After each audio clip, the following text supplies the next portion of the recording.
you get those looks because I know after I came back from my MBA that journey was also not easy. It was like you can't just walk into a job and like some people actually like, can I help you write your CV? Maybe it's just that undercurrent of people almost questioning, and you have to stand so firm within yourself, knowing why you've done it.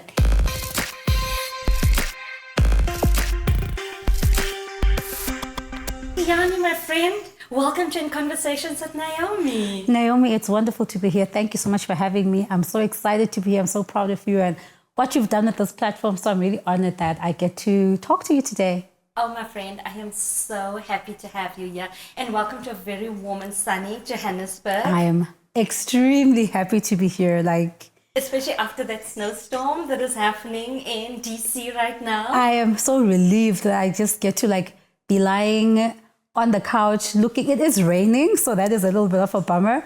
But I will take Johannesburg rain any day over DC snow. So I'm happy to be here. Talking about rain, can I tell you a secret? Yes. My best high for Johannesburg weather is those beautiful thunderstorms that we get in the afternoon. Yes. I can see that look on your face. You're like, what the hell, woman? No. I think because I'm really afraid of lightning and thunder. So those thunderstorms do not serve me at all. So you rather want the heat wave that we had last week? Give me the heat wave. Bring the heat wave back. You can have it. You can take it with you to I would DC. love to pack it up. It's okay. Thank you. It's okay. I appreciate it. Awesome. So hi, everyone. My friend Tiyani today, let me introduce you to this powerhouse of a woman. She's a lawyer, an entrepreneur, communication specialist, and really working in international development. But we'll really unpack Tiyani's story, beautiful story. I'll start with where we met. So it was a Saturday morning, very early, probably around 8 a.m., in a high-rise building in Johannesburg, absolutely empty, no one working on a Saturday morning. What are we doing? Both attending events. And by chance, we both happened to find out in the 5 minutes of us meeting in that foyer that we are both lawyers. And that was the start of a beautiful friendship. So Tiyani, welcome. Do tell us a little bit more about yourself. Well, Naomi, again, like I said, I'm so happy to be here. And I'm so pleased that, we took the chance to talk to each other. I don't even know what it was that made us connect. I don't know I think either. maybe just the universe. The universe and being lost in the elevator. Possibly. But, and I'm so glad that the connection that we made has continued and endured and that we've seen each other through different dreams. So like you said, I'm Tiyani and I'm very happy to be here. So I am a lawyer by profession, but I really see myself as a storyteller. That is really the desire that I have. And right now I'm currently working in communications. I work in Washington, DC, in an international development institution. And it's just been an incredible journey. And I'm so excited to share parts of that with you today and hopefully with your audience as well, and that they can take something, useful and that will give them a bit of ginger for their own journey. Exactly. Absolutely. And a storyteller you are. We'll tell the audience a little later about all the platforms in which you use to share your stories. But you don't share your story just to talk about something. There's purpose behind every story that you tell. But let's go back to how we ended up connecting. I just came back from doing my MBA in Boston, and you were busy planning your transition to do a master's at, and I have to call this out, an Ivy League. I mean, girl, those are levels. I often get people that talk to me and ask me, how did you do it? How did you fund going and studying abroad? And yes, it looks glamorous. It looks wonderful. You went to New York City. Who doesn't want to go and study and live in New York City? But that transition did not come overnight. Talk to us. How did you get that dream, firstly? Because you were an established lawyer at the time. You've built your first female legal consultancy in South Africa. And now you're going to give all of that up and move across the world to a city that never sleeps. And the thing is, actually, when we moved to New York, I absolutely hated New York because the first time I went to New York, my friend and I got scammed of like our accommodation. Like, imagine arriving in the USA for the first time. Oh no. In winter, big suitcases, like you're there just getting off the plane after listening to Alicia Keys. And then you call the accommodation, of the place that you're staying. You get to the address and like the address doesn't exist. And now you're like trying to scramble. Did you guys pay? We paid. Yes. And the rand-dollar exchange is not and small I was a candidate change. attorney. That was my only money. It's not like I had like spades or buckets of money Was waiting. that before Bookings.com or Airbnb? That was before Bookings. It was actually Airbnb, but like in the early days, I think before they were like vetting people properly. Right, So right. just to give a background that like New York was not like the love of my life city. Yeah. It was very much, the idea and the dream had come from having completed, I'd given myself this challenge when I finished my LLB. So I did my LLB at University of Pretoria and I finished in 2011. Now I'm aging myself. Well, I actually finished in 2010, December, but graduated in 2011. That's kind of like how they do the graduations at Tux. So I'd given myself this challenge that every year I want to get a new qualification until I get my master's degree. Oh, wow. So that I like stay sharp, stay focused, stay curious, and just that's something curiosity is a very core value of mine. So being able to like lead myself to, keep getting better. So over the years, I'd done stuff with the Black Lawyers Association. I had done courses with MultiChoice. Girl, if there's an incubation program in South Africa, I've done it. Oh, wow. Every incubation, maybe except Raise Corp, because our business didn't meet the minimum requirements. But I have done almost every incubator program in this country. It paid off. It did pay off because, again, I really wanted to keep myself like focused. So in 2016, I had the incredible opportunity, 2017, I had an incredible opportunity to be a Mandela Washington Fellow. So the Mandela Washington Fellowship is the program that Barack Obama came up with to, develop African youth in leadership in different areas. So there's an area that's focused on business and entrepreneurship. There's an area that's focused on civic leadership, and there's an area that we're focused on something that's a bit more niche industries like climate and public policy and things like that. So I was selected for the business and entrepreneurship track, and I went to University of Notre Dame for the summer. So it's a 6-week program over the summer, and there's 1,000 of you, but then each university takes 25 students. And for me, that was when kind of like the idea of like, coming to study in the US kind of came alive in a more tangible way. I'd always been interested in going to Europe because when I started my career, I was a mining lawyer and I wanted to transition into oil and gas space. Mm-hmm. So I wanted to go to University of Dundee in Scotland. That's where I wanted to go. And then when I went to Notre Dame, I was like, okay, there's something about this experience, this place that I want to, get to know more of. And I began to kind of like, think about different schools in that process. And at that time when I went away, I was running my own legal consulting firm. So me and my best friend, shout out to Tokozani. Hey. We were running our legal consulting firm, Logistics Legal Consultants at that time. And we knew that we needed to grow, like we were doing corporate commercial work really for small and medium-sized companies. And we were thinking, how do we like get to a higher tier of clients? And then we're also starting to pivot more into like corporate governance. So my whole thing was, okay, I want us to grow like our specializations into something that's like more sexy. So I was like, maybe we can go into tech, but I didn't really know anything about tech. Yeah.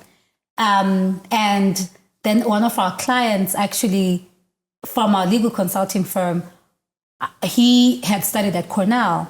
So I asked him to meet for breakfast one day. And I was like, tell me more about Cornell. Like, what was the experience like? And he was a lawyer. He's actually one of the lawyers at African Development Bank. And I was like, tell me about Cornell. What was the experience like? And then he's like, but I didn't want to go to Cornell in Ithaca. So Cornell has like the main campus is in Ithaca, upstate New York. Yeah. I was like, I'm not leaving Johannesburg to go to Ithaca.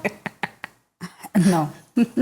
I'm going to New York City if I'm going anywhere. I was like, I'm going to be in a big city if I'm going anywhere. Yes. Like, I'm going to be in San Francisco. I'm going to be in, New York.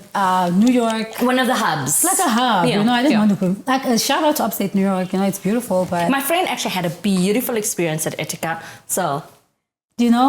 Exactly. But it's what you want out of experience. Yes. So you meet with... so I meet with him, and then he's like, oh, actually, Cornell has a new campus in Manhattan. Like, it's Cornell Tech. And the focus of that campus is just purely tech programs. Sure. And it's graduate school, graduate school programs only. So I was like, okay, I looked into it. And then they have an LLM program. So I'd been thinking about doing an MBA, but my mathematical skills are non-existent. So I was thinking, lawyers can do MBAs. I'm sitting here in front of you as an example. Belinda, your other best friend. She did. Lawyers can do MBAs. They can. Maybe not this lawyer. Because I was just like, how am I going to do this GMAT? I was like, ain't no way I can do a GMAT. Through tears. I was like, there's no way I can get a GMAT qualification. So when I saw that this LLM, it's with the specialization in law, technology, and entrepreneurship, I was like, that's exactly what I want to do. That's exactly the qualification and the program that I want to pursue. And I started the application process. So that was, 2018. Yes, 2018, the end of 2018. That's when I began the application process after having these conversations. And the Yali thing that I did was actually quite helpful because I was able to get a really good recommendation from one of the professors that had been chaperoning us and doing part of the course delivery for that program. So everything kind of came together really, really beautifully. And I was really glad that I was able to then pursue that dream and then go to New York. But like you said, the funding portion is its own journey.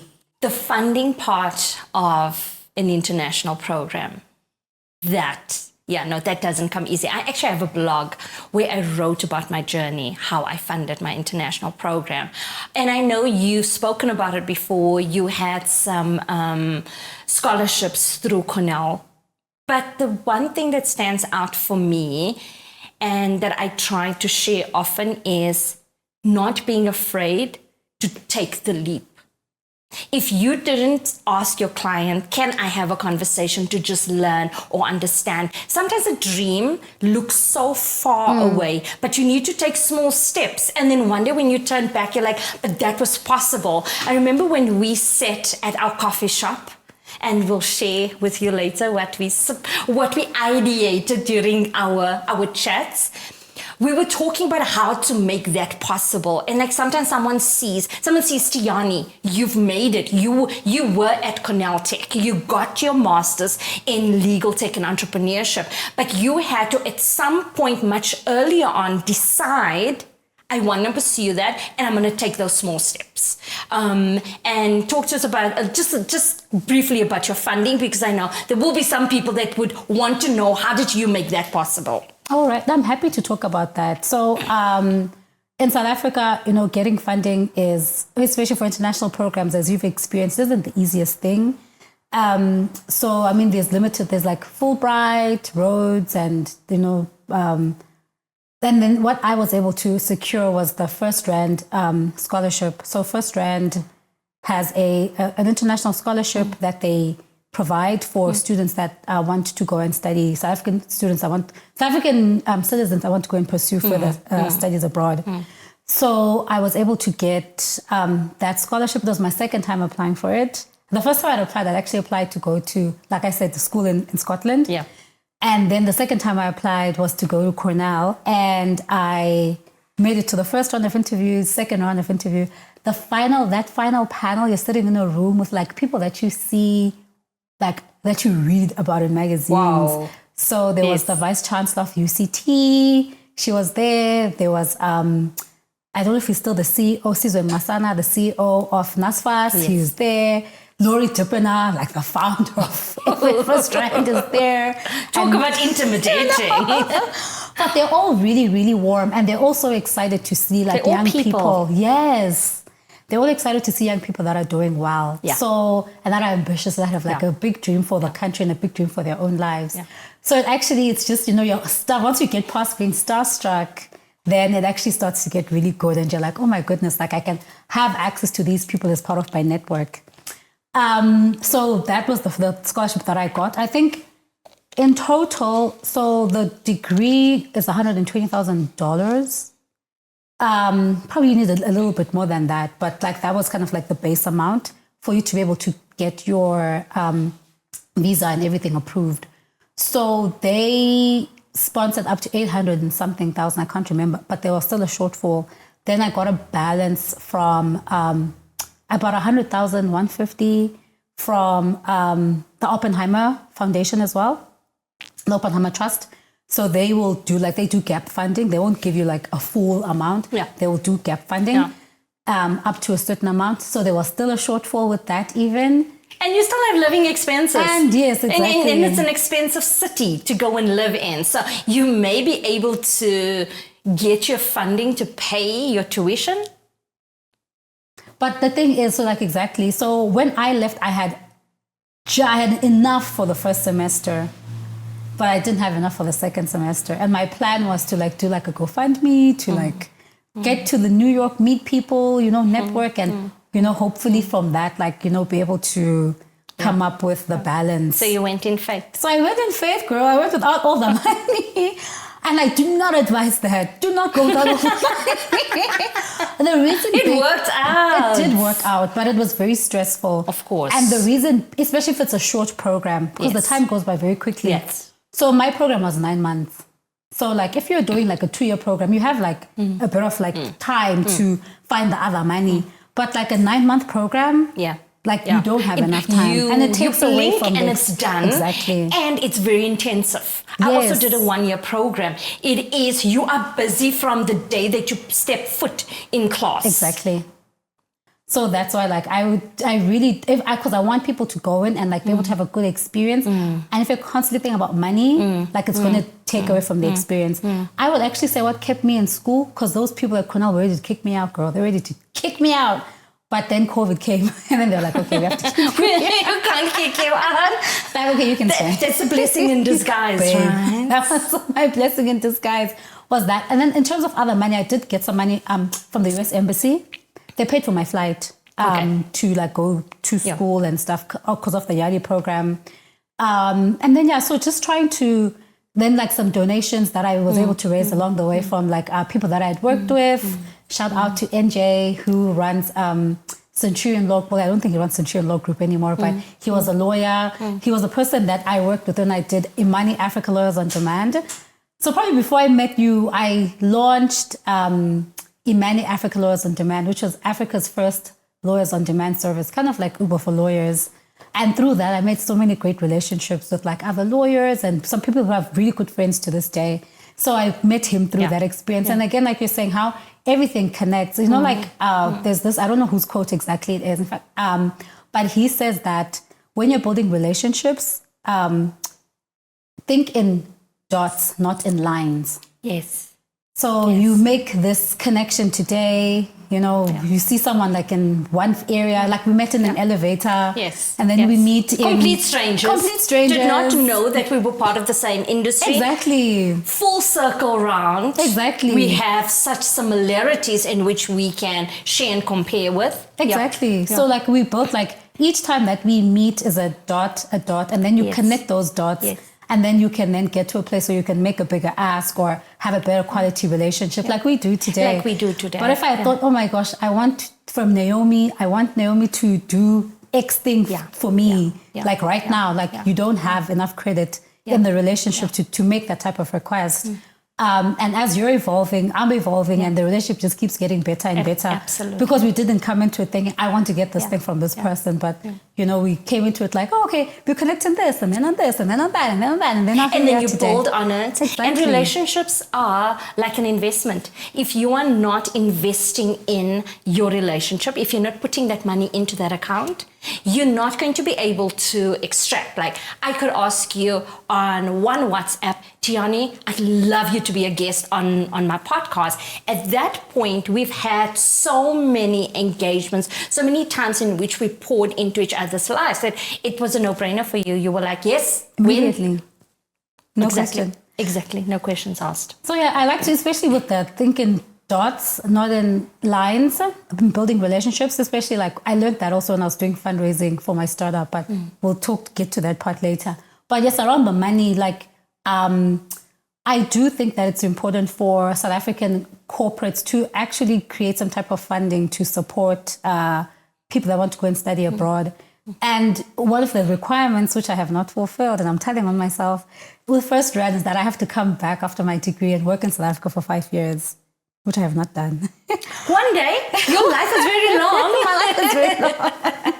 As part of the terms of that, and yes, definitely they want to be able to bring that level of talent back. And it was my intention to come back, but then, like I said, then COVID happened, and we can delve into that as we go. At the same time, Tiyani, I think it's also very narrow-minded for us to think and insist that someone needs to come back to the country. You may not be in South Africa, but you have given and sown and developed so many other young people on the continent in South Africa without you physically being here. Even when we look at how companies have got work from home policy, we all understand and know value is not determined by presence. You don't need to be in the country. Exactly. You don't need to be here to make an impact. And I think we really saw that with COVID and being able to like build those online communities. And one of the things that was really important, when you met me that day, I was actually going to launch my first event for my legal network that I created for women called The Legal Work, where we spoke to women about their, women-in-law, about their work, life, and journey. And that was our first event hosted by, in partnership with Hogan Lovells. Where I had worked at Hogan Lovells, that's where I did my, well, back then it was called Evershades, and I did my articles. Then they went through their own transitions, and now they were called Hogan Lovells. But again, because of relationships, I was able to maintain that relationship and get and have them, you know, host this. They cater for be part of your journey and be part of the journey in that way. And it was our launch event, and we were so fortunate to have the advocate Nohukanya Jele, who was at that time the legal advisor to the president, our president here in South Africa. That you actually shared that with me, that story with me. Yeah. It stuck with me. I remember you sharing that. So for me, part of that in doing and creating even a platform like The Legal Work, I'm so bummed that I lost the domain online, because I put so much love and work and dedication and beautiful stories into that platform. And then like money things, and when I went to study, I couldn't afford to keep the domain and all of these things. So then I lost it.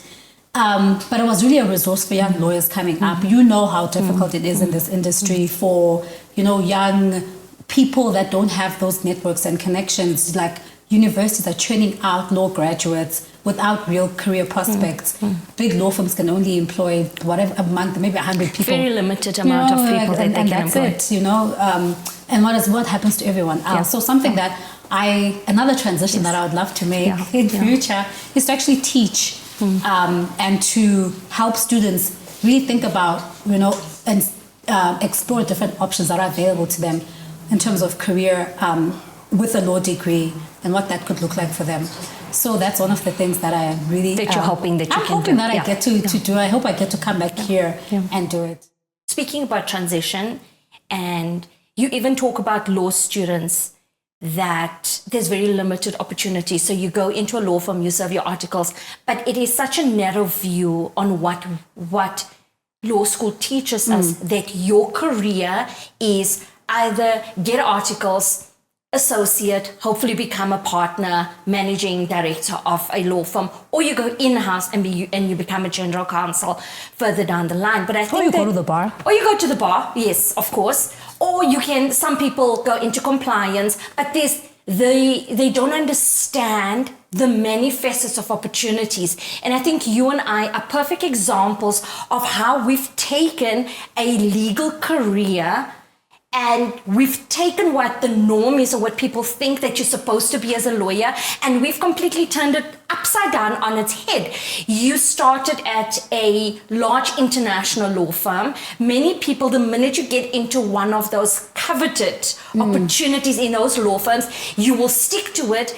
Be it you think that's the only opportunities that you can have, be it out of fear of wanting to pursue what you know is either the purpose that you have within you or those dreams that you have that you want to do something else. You've gone from a practicing lawyer to an entrepreneur to founding companies both in South Africa and in the US, and I'd like you to at this point just touch on, is it Anu? How did you pronounce it? Yes. Anu. And now you are in communications and development. So the not being afraid to take chances, to take the opportunities. What's the worst that could happen? You can do something, learn from it. It's like, this is not for me, and then try it again. So talking about those transitions and just how you've gone through transitioning your career at all those different points. Sure. I think what's also quite helpful as you're talking about risk and so forth, like I like to try and share part of my mental models that I use as that are anchor points for me as I'm like evaluating, making decisions, and like making sure that I'm making value-based decisions that reflect my values. Yeah. And I know that it's a luxury to be able to make decisions from that perspective. Like where I'm able to like say, what are my values and what do I want to do, as opposed to, looking at external circumstance. So I do know that there's privilege in that.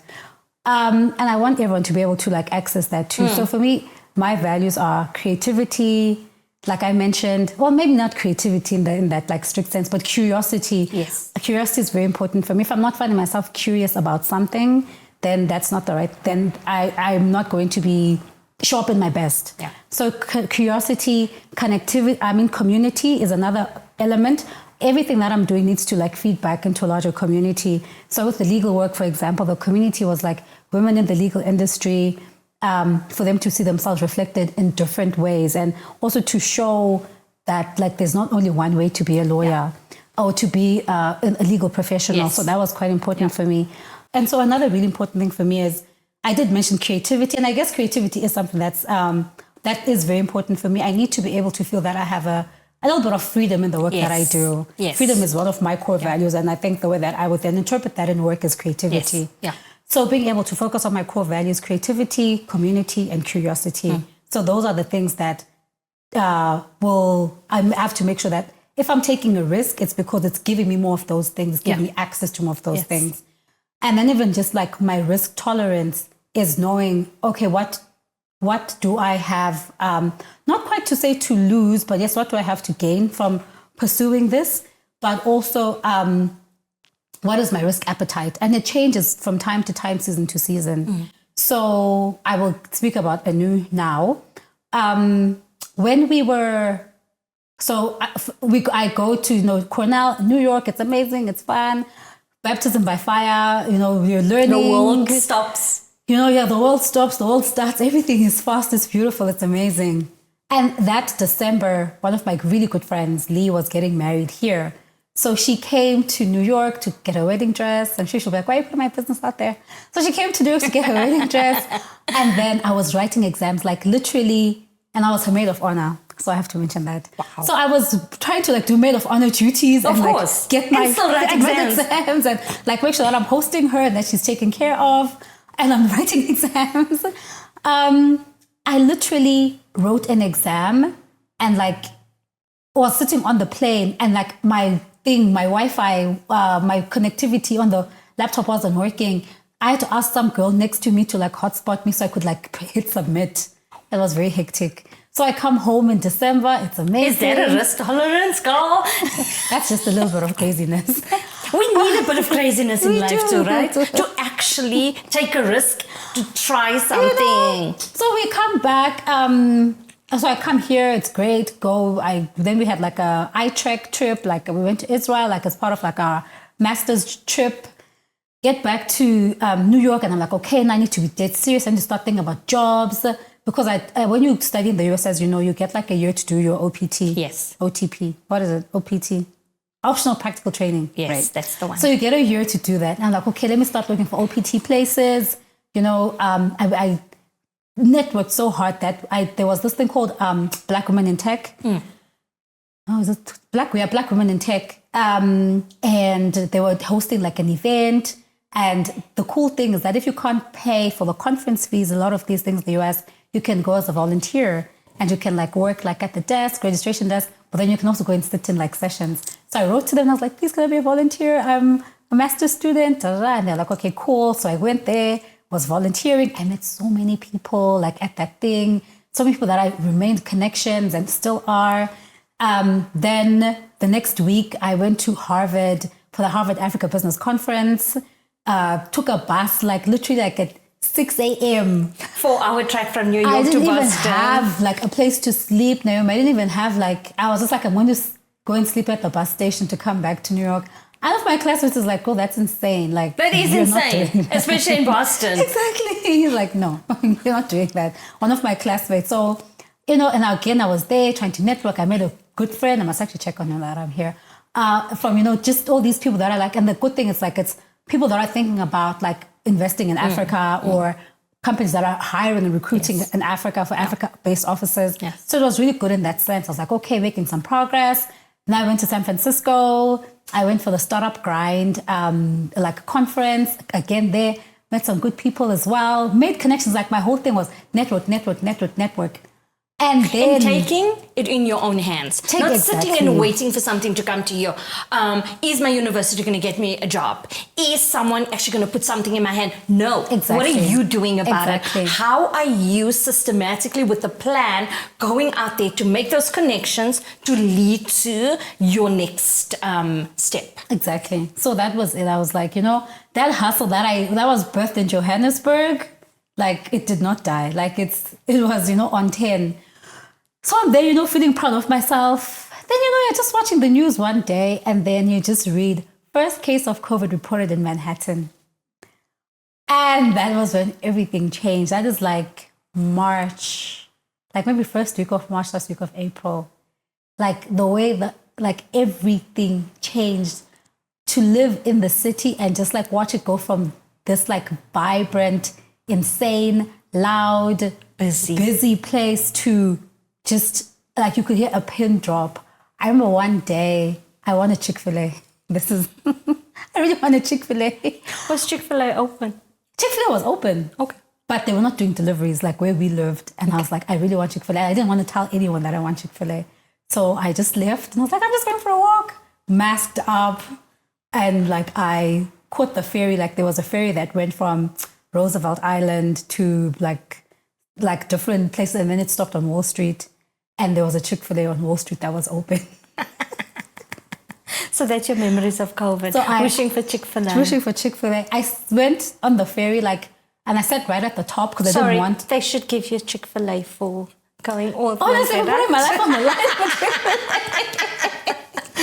So I went on the ferry. Like I sat at the top because I didn't want to interact with other people. Sat at the top in March. It's cold, freezing. Got there. Girl, there was nobody. It was only me and the guys that do food deliveries. Those were the only people that were out. No one else. Not even people walking their dogs. There was no one. And it was so eerie. It was so scary. It just broke my heart just to see the city like this. And then just like different images. Like when I even look back and I see some of that footage from that time, like it makes me so emotional because I was there and everyone is checking on you. They're like, you're in the epicenter of COVID. You're alive there, you know, and you don't know. Everyone is could be, you know, patient zero. So it really was a difficult time. But coming back to the actual thing that we're talking about, which is risk taking. So I'm looking at these circumstances, like all the conversations that I was trying to have, all these little networking things. Everything came to a halt. Everything came to a halt. And it's like, okay, I was graduating in May. Like, what do I do? And like there was a course I was doing called Studio where you build a startup, like, you know, with your classmates. And then some people decide to like spin out and like make that startup like a real company and raise money and, you know, like actually like operate it and it's functional. And then some people just do it like as a project and then they just kind of like leave it when they're done. So I was like, you know, people that had like big jobs, that had received offers from like Amazon, Meta, all that got retracted. all of that like was rescinded, retracted, you know, paused. until, you know, people were like, until we Because figured there were out. so many furloughs. So how do they justify bringing in new employees when they cannot sustain their current employees or the current business models even? Exactly. So I was like, you know what? I spoke to my classmate. His name is Max. Hey, Max. And he was doing data science, a degree in data science. And I was like, okay, if I'm going to do a startup with someone, this might be a bit controversial. I was like, I don't want to be in a startup with someone who has the same problems as me. I don't want to be with someone who is not technical, doing a tech startup. So I was like, he's technical, tech. I don't want to be with another immigrant. It's not controversial. It's a strategy. You can't have two CEOs starting a business. Someone has got to understand what the problem is that you're solving. Exactly. Someone has got to go out there and understand the market that you are solving the problem for. And I was like, and I don't want to work with someone who also is on a visa. They're thinking about their visa. I'm thinking about my visa. We're all thinking about visas. Hey, I want an American citizen. And I was like, and I don't want to work, and I also would prefer to work with a white man, a white American technical male, because we're trying to raise money here. And this is who opens wallets, you know, and this is who they write checks for. They don't typically be writing checks for Black, African, females. Non-technical female. An immigrant. Exactly. I was like, what are you going to do with our money? I have too many, things against me. So I was like, and at that time, the funny thing was Joe Biden and Kamala Harris were campaigning together. I was like, well, the tech Joe Biden and Kamala Harris. And so we began, and Max was like, he's on board because he really wanted to do a startup as well. And we began, and that's the journey of Anu. That was the startup of Anu, and it was a legal services marketplace, so connecting early stage founders to small law firms that specialize in startup law. Because in the startup space, when it comes to legal services, it's always there are known firms that are specialists in that, and they can work with small startups, but you need to be someone who is in their network, either network by virtue of my lecturers at Cornell were partners at some of these firms. So I was someone who was a good candidate to get legal services from them. But if you're not in that network, there's a lot of bias that exists, you know. So think, how do we use technology to confront bias? And so that's what we're looking to do, to create and to these also connections. break the barriers that exist in that environment. Yeah. So that was it. That's what we wanted to do, and to help also smaller law firms to be able to find clients that they can grow with, as well as someone who had run a small law firm or run a small consulting firm. You know that journey of trying to find clients, paying clients. Yes. So we also did our best to make sure that we were evaluating startups that were at a point where they had some capability to pay for some type of legal services. So that's what we set out to do. What do you define as successful, Naomi? What did you define as success? I know scale for you was always top of your priority. We've got to be able to scale this. Yes. And that's it's not only my priority, it's what investors are telling you. That's what investors are looking for. They're looking to, get their money out in 5 to 7 years. So you really have to, the minute you take someone's money, know that you can grow this thing. Or at least have a good hypothesis as to how you'll be able to do that. So was it successful in that sense of scale? No, it wasn't. Was it successful in other ways? And did we have other metrics that we're looking at? Yes, I think we're successful. We were able to create connections and give some of these, every law firm that we had on our platform was able to get a client that paid them. Well, at least they were able to make a connection, build a relationship with someone that we introduced them to, and were able to help a startup that came to us with a legal issue, find a solution. Yeah. So in that sense, it was successful. And also, you got to meet and pitch to so many venture capitalists. Yes. And that is no easy feat, especially if you think about the Silicon Valley scenario, or so many other startups are standing in line to get the attention of a VC. That's true. And I will also mention that, it was also on the headwinds of, something quite tragic. It was when George Floyd was murdered in 2020.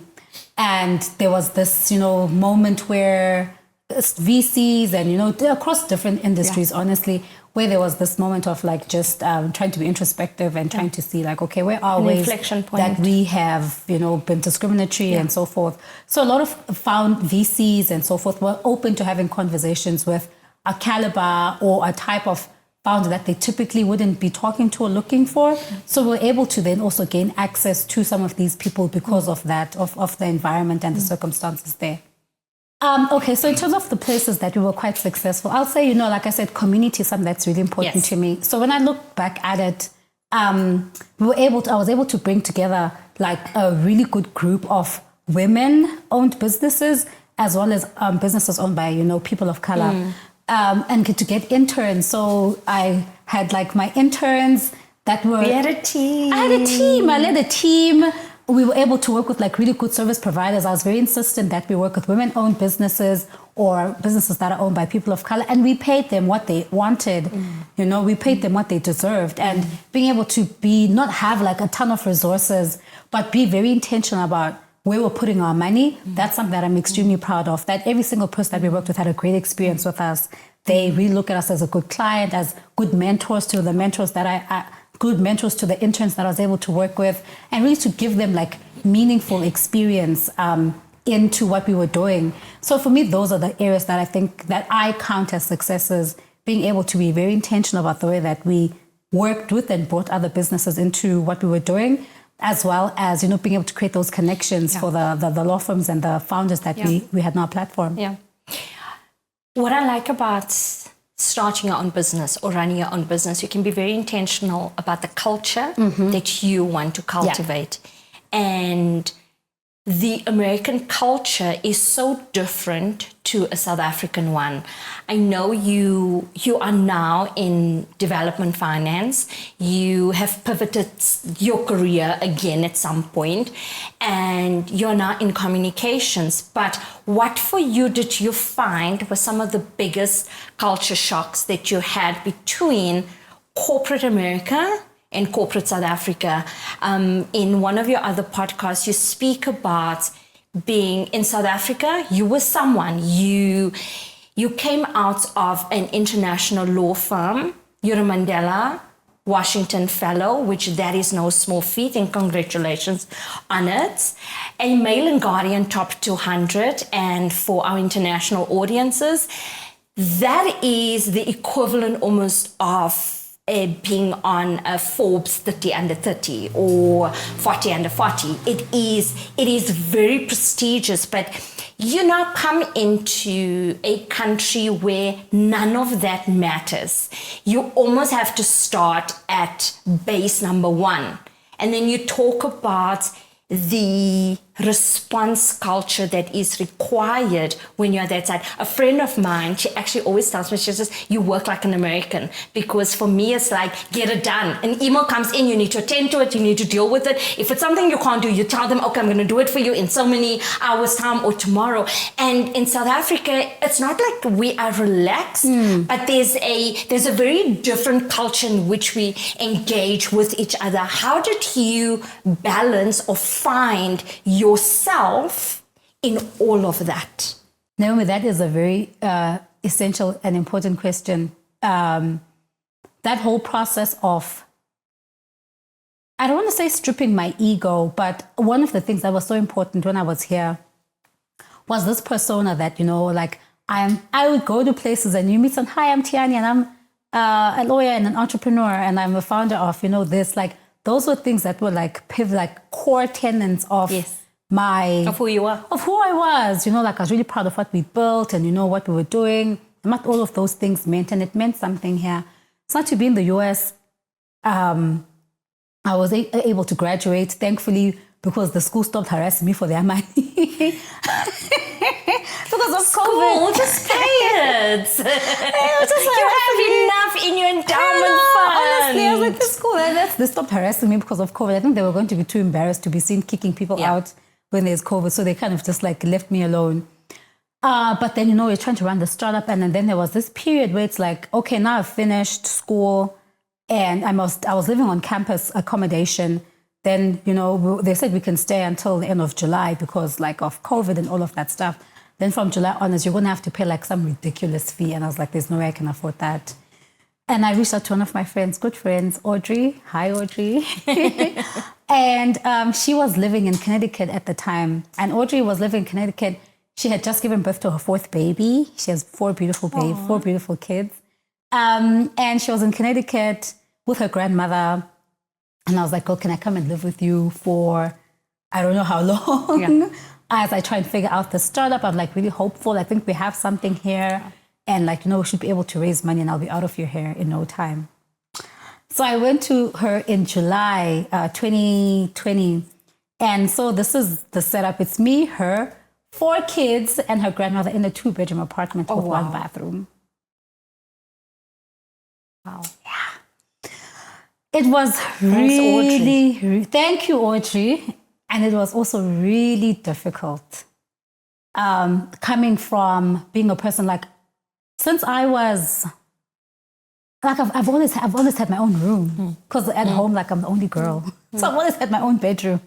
So to like going to that my whole life, having my own room, to now sharing. You almost question all your decisions that you've made. Exactly. Up until this point. Exactly. How did I get here? How did I get here? And I'm thinking like I had a thriving business. Like, did I just blow my whole life up for nothing? But I also wasn't quite ready to come home because I'm like, I came here for something specific. There's a reason. You haven't achieved that purpose that you went for yet. Still. And for me, when I went to the US, my whole thing was I want to start a startup, sell a startup, and become a single-digit dollar millionaire. I still haven't achieved that. I'm your friend, okay? Just remember, I'm your friend. Okay. That was it. That was my whole goal. That's what I wanted to do. Just become a single dollar digit. I don't know. I might have been greedy. I might have been saying double digits. But no, I think I deserve double digits. But Girl, you've done a lot up until now. You deserve double digits. I deserve my double digits.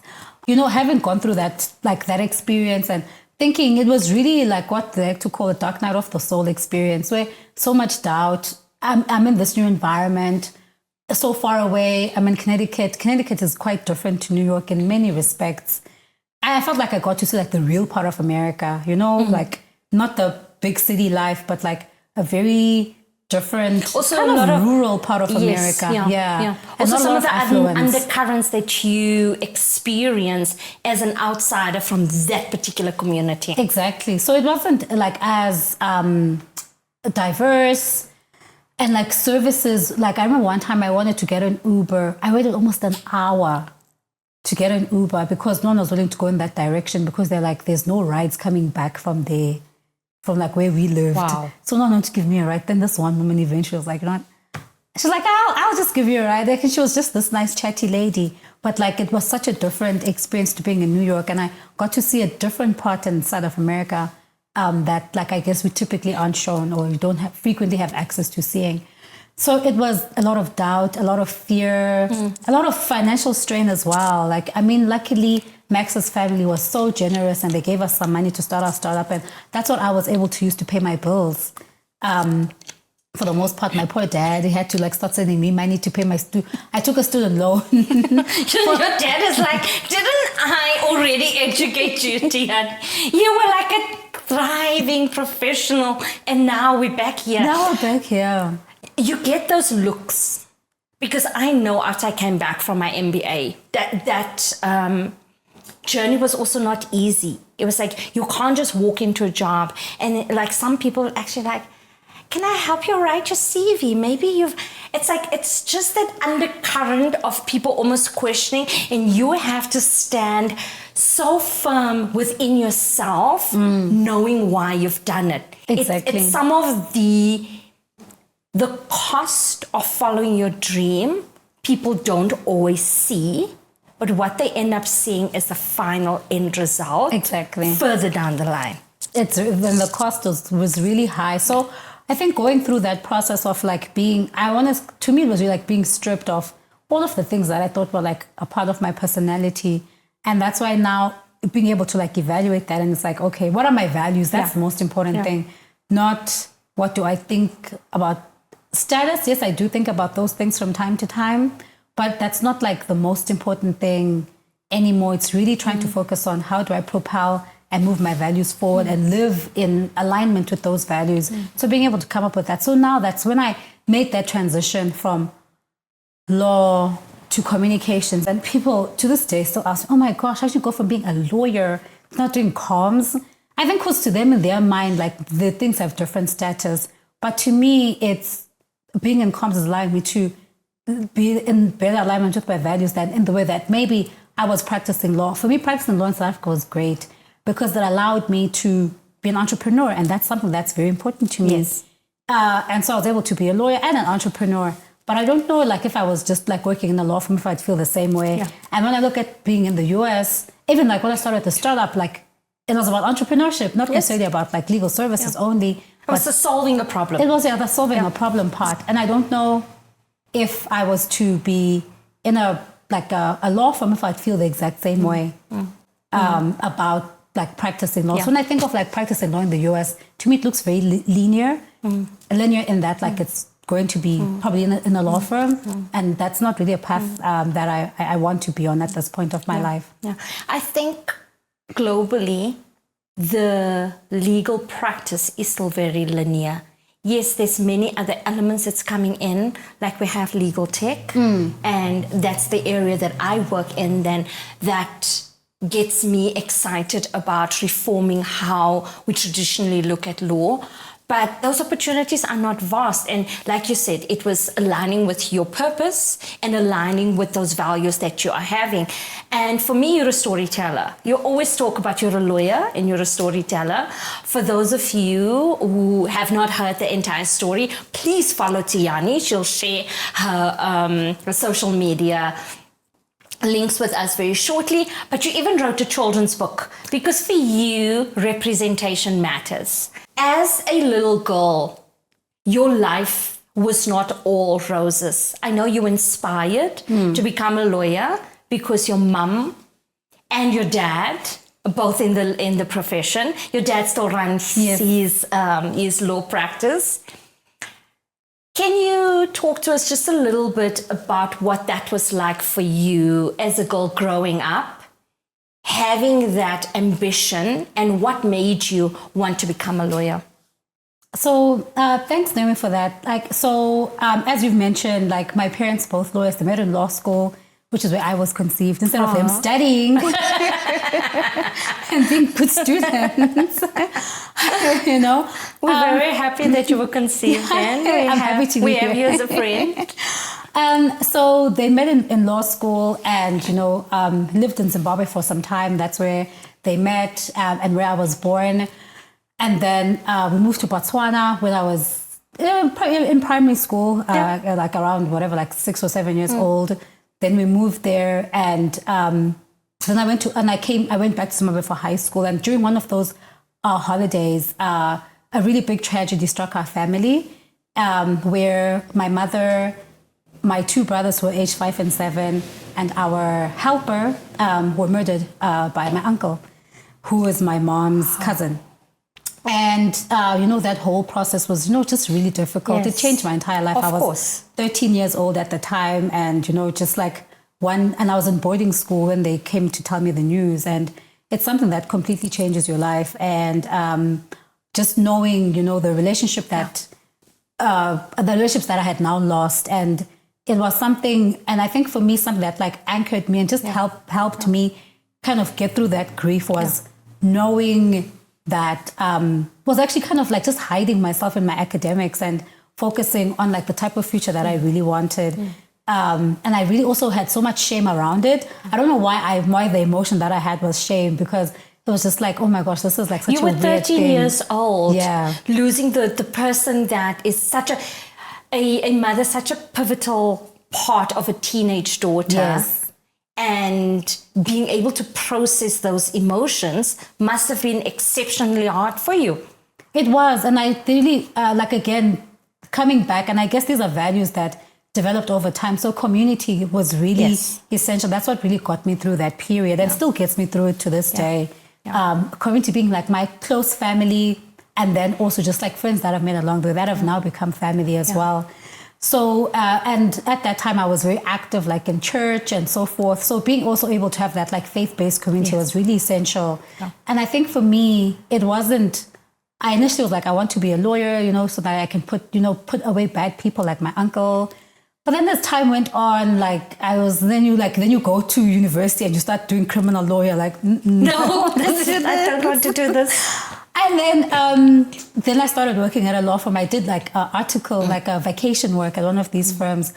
And I was like, oh my goodness, is this what it's like to be a lawyer? I don't think I actually want to do this. And I think I didn't want to do it the way that they did it in the firms. I was like, there has to be a better way to still reach the same outcomes. Like when I think of my parents and the way that they are perceived by their communities, I still have people that come to me and like, oh my gosh, mom was my lawyer and she was so great. And do they still remember her warmth? Impact yeah, they still remember the impact. Lived. Yes.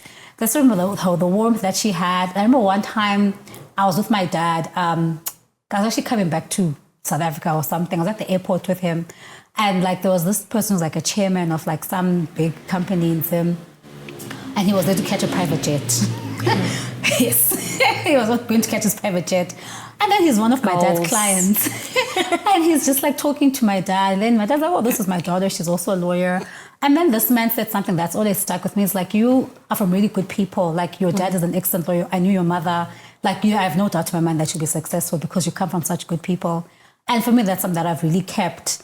And so when I look again, the impact, the way that people respond to my dad whenever they see him out and about and the respect that they have for him, I was like, I want that, but I don't want to have to work in a law firm like this, chasing billable hours and, saying no to people that have a need just because they don't qualify for the minimum amount or whatever, they don't maybe meet the profile of the type of client that the big law firms want you to have.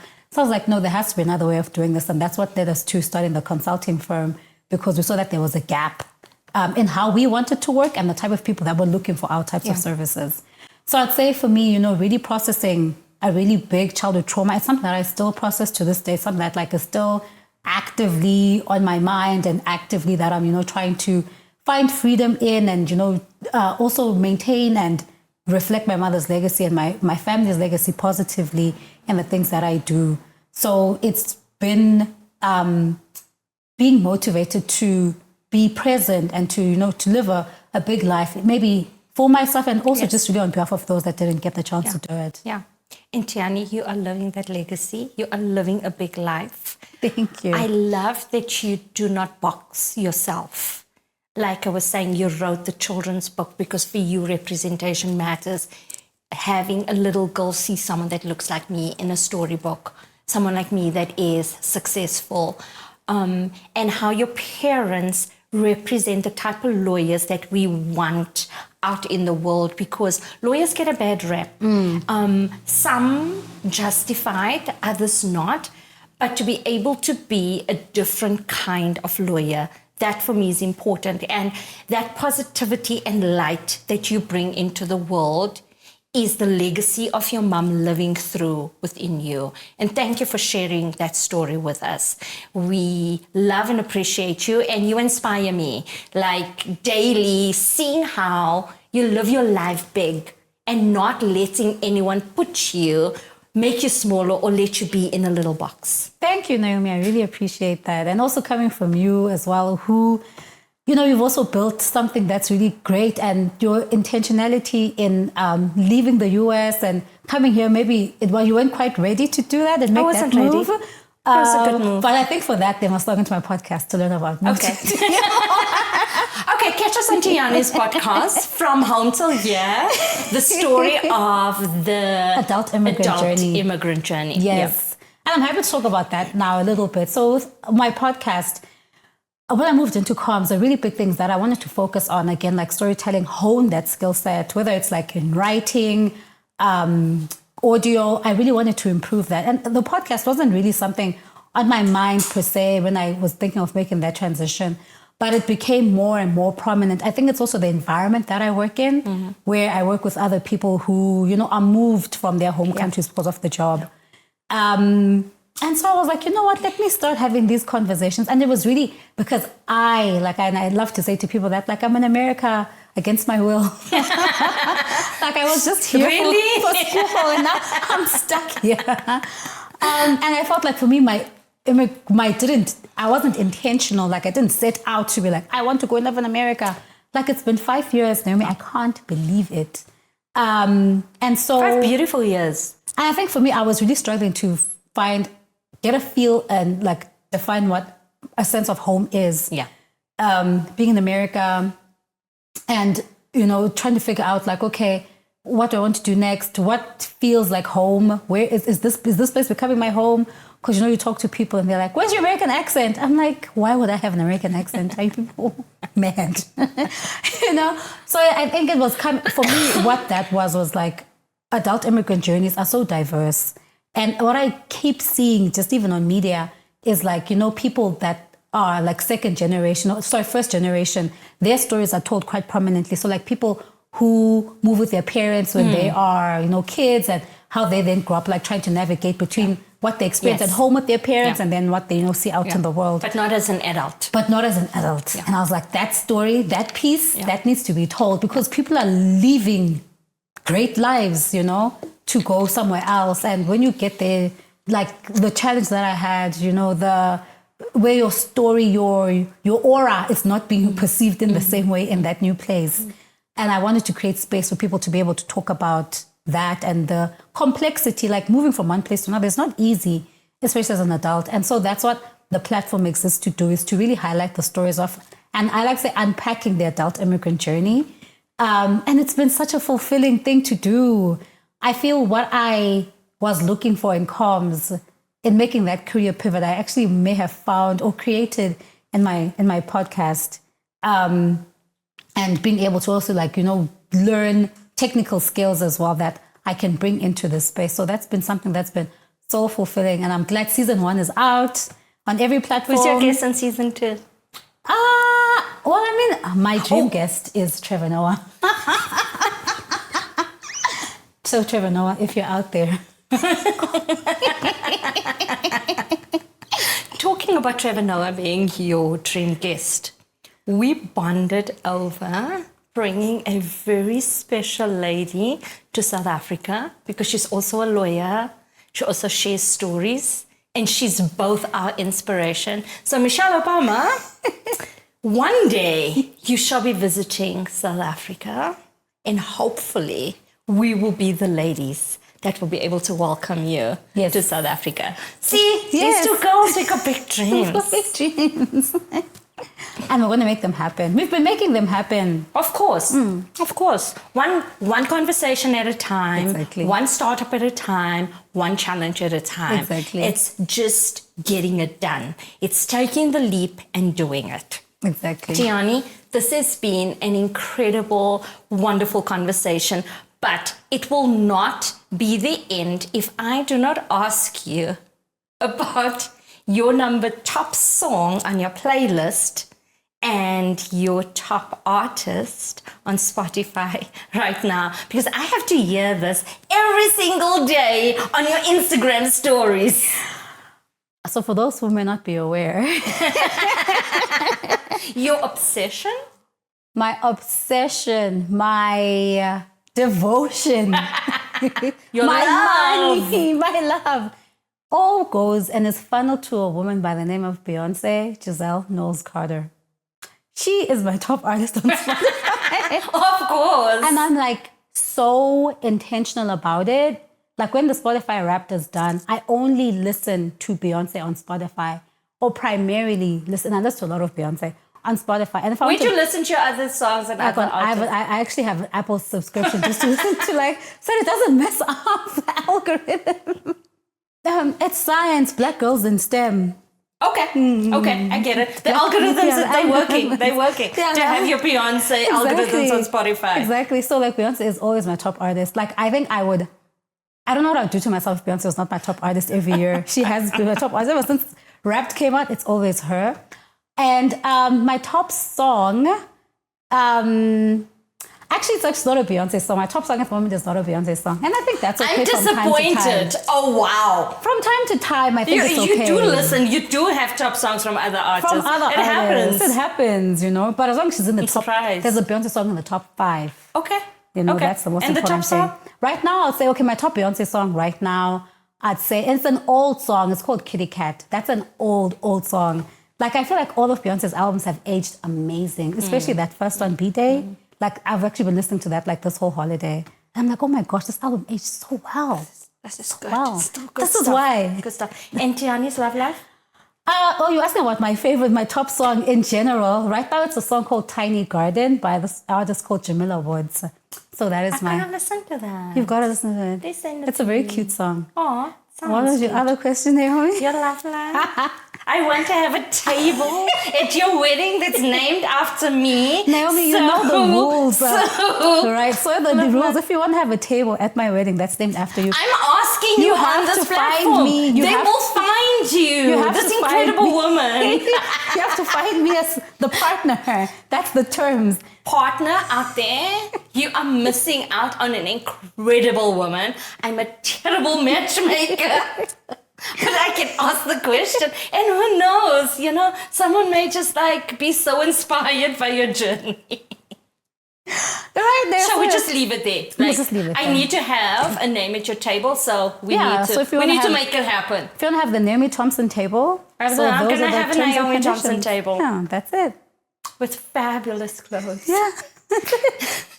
Tiyani, this was amazing. Do you have any parting words for our audience that watches our conversation and that you'd just like to share? I think for me, in conclusion, once again, it's really just to thank you, Naomi, for creating this space and for giving me this opportunity to always be myself. I think for me, that's the thing I'm most grateful to you for, is just the way that you open up space for people to really be themselves and to be whatever version of themselves comes up, that there's always going to be a warm reception from you. So I have no doubt that this is going to go far and wide, and that people are going to see something real, not only in the conversations, but definitely in you. So I'm really excited to see what's next. I'm glad that I was part of season 1, that they know that I'm an OG. It's been amazing. That I get to be an OG. And I also think just for your audience and for people that are watching and the friends and communities that you've cultivated, and especially as we're starting out a new year, I think it's great to have all these big goals that are so important, but it's also really essential to be present in your life. Yes. I'm someone that really struggles with presence and focusing, because I'm always thinking about the next thing, the next thing, the next thing. So I really want to invite people to one, focus on gratitude, always name, it's such an important and incredibly helpful grounding technique to really think about, to look at things through the lens of gratitude. Because it's so easy to look at all the things that are going wrong, but in every day there's something that has gone right. Like if you got to wear your favorite jeans, that's something to be grateful for, that they still fit, in this day and age. Do that. And I'd also encourage people to, for me, a mantra that I'm having as I'm dealing with things again, just mindfulness, presence, staying in the present, sitting in that discomfort. Something that I saw from this woman called Myleek is, I am here, I am enough, I have enough. I love that. Please say that again. So I'll say it again. In fact, I said it wrong. Let me say it the right way this time. It's, I am enough, I have enough, and I have done enough. Wow. I am enough, I have enough, and I have done enough.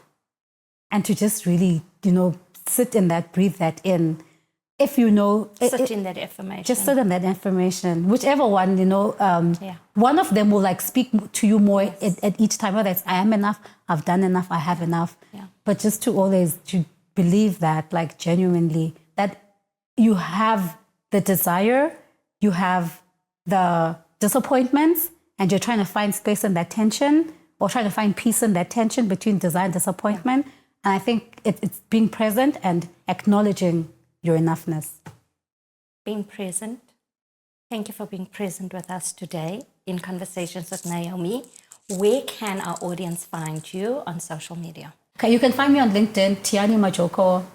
Send me a connection invitation, send me a message. You can also find me on Instagram via my podcast, Home to Hear podcast. Home to Hear, and here's HERE, not here, but here. And then on TikTok, Tay the Scallion. But they're taking TikTok away in America. I'm sorry. But I'll find a way. We'll find each other on TikTok. And we'll also share your social media handles on the podcast. Thank you very much again. Thank you everyone for listening to us, to our incredible team that's with us today, our production team, and to Tiyani. And everyone, I just want to say thank you very much. I am enough. I Have enough. I have done enough. I have done enough. That is my mantra that I will be taking forward. Thank you, Tiyani. Appreciate it.